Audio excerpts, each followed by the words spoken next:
জনাইছে মুহূৰ্তৰ এটা ব্ৰেকিং নিউজ চৰাইদেউৰ 2 নং কঠিয়াখোনা গাঁৱৰ ৰেল লাইনত অঘটন নিশা ৰেলে মহতিয়াই নিলে দুজনকৈ যুৱকক চৰাইদেউ জিলাৰ 2 নং কঠিয়াখোনা গাঁৱৰ ৰেল লাইনত মৃত্যুৰ কেৰেলি পুৱা ৰেলপথৰ কাষত ক্ষত বিক্ষত অৱস্থাত পৰি থকা দুটা মৃতদেহক লৈ চাঞ্চল্য মৃতদেহ দুটা ৰাইজে প্ৰত্যক্ষ কৰি স্থানীয় আৰক্ষীক খবৰ দিয়াত ঘটনাস্থলীত ৰেল আৰক্ষীৰ লগতে সাপেখাতী আৰক্ষী উপস্থিত হয় মৃত যুৱক দুজন বিদ্যুৎ গগৈ আৰু বসন্ত গগৈ বুলি সন্দেহ কৰা হৈছে চৰাইদেউৰ পৰা ফাৰহান লস্কৰ ৰিপৰ্ট আসাম লাইভ 7 আপুনি আপোনাৰ সন্তানৰ নাম ভৰ্তি কৰিলেনে অপেক্ষা কিহৰ সনোজ্জ্বল গৌৰৱময় ইতিহাসেৰে কঠোৰ সাধনাৰ অবিচলিত পথেৰে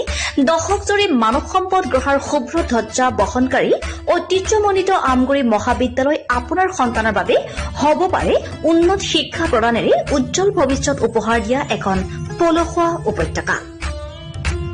মহাবিদ্যালয়খনে উচ্চতৰ মাধ্যমিক চূড়ান্ত পৰীক্ষাত অসমৰ ভিতৰতে দ্বিতীয় আৰু সপ্তম স্থান দখল কৰি দুবাৰকৈ অঞ্চলটোলৈ গৌৰৱ কঢ়িয়াই আনিছে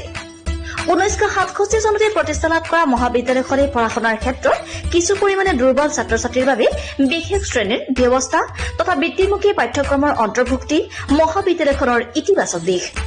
নাকৰ দ্বাৰা এ গ্ৰেড লাভ কৰা আমগুৰি মহাবিদ্যালয়ত আপোনাৰ সন্তানটিক নামভৰ্তি কৰাই আপুনি সফলতাৰ অংশীদাৰ হোৱাৰ সুযোগ লাভ কৰিব পাৰে